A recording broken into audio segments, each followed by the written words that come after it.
the IDF just announced they identified and neutralized a terror tunnel operating from the Gaza Strip and reaching towards Israeli territory. The tunnel was unable to cross the IDF underground sensor barrier. It was constructed specifically to suss out Hamas digging teams. The IDF says that due to this, the tunnels pose no danger to border communities. The IDF has apparently been working for weeks to map out and neutralize the tunnel infrastructure.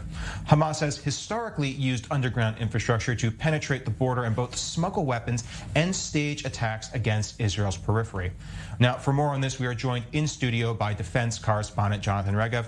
Jonathan, what do we know about this operation so far? This tunnel we're speaking about is in the northern part of the Gaza border. It began inside the Gaza Strip and then went to two different directions within Israeli territory. One of these two directions crossed into Israel, but as you mentioned, did not breach the underground barrier. The underground barrier is built a little bit inside Israeli territory, meaning that tunnel breached a few meters inside Israeli territory, but did not breach that underground barrier. If anyone had any doubt about the importance and the necessity of this underground barrier, the sensor barrier, I think here we get the importance of it. This barrier was able to stop that tunnel. It's an old tunnel that was destroyed back in Operation Guardian of the Walls more than a year ago. But in recent weeks, Israel identified attempts by Hamas, very intensive attempts to rebuild that tunnel, and again send it to two different directions within Israel.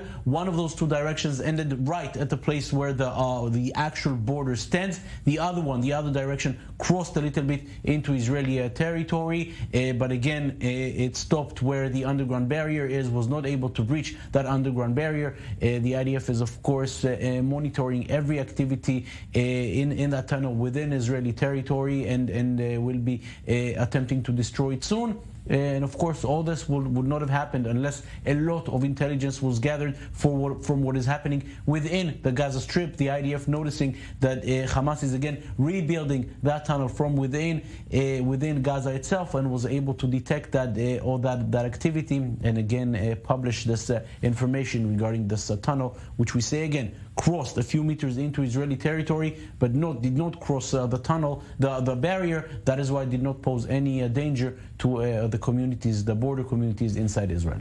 Now, we've seen from Hamas that their tunnel infrastructure and their underground operations really comprise the bulk of the group's budget. It's probably their biggest military asset next to their entire rocket and artillery type of program.